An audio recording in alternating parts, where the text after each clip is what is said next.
Let's find out together. The fermentation process of beer is divided into two stages, the main fermentation and the post-fermentation. The main fermentation, also known as pre-fermentation, takes 7 to 12 days and is the main stage of beer fermentation. During this stage, the beer yeast metabolizes the fermentable sugars in the wort and produce alcohol, carbon dioxide, and a series of other byproducts.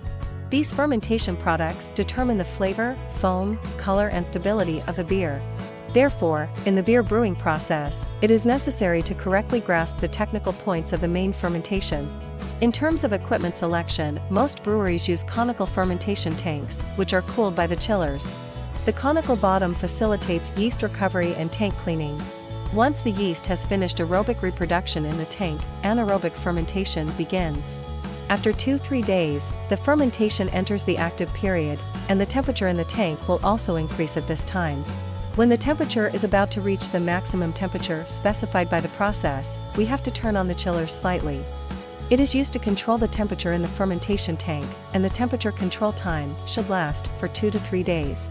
After that, we will gradually increase the cooling capacity according to the decrease of sugar content, so that the fermentation temperature and sugar content are controlled in the appropriate range.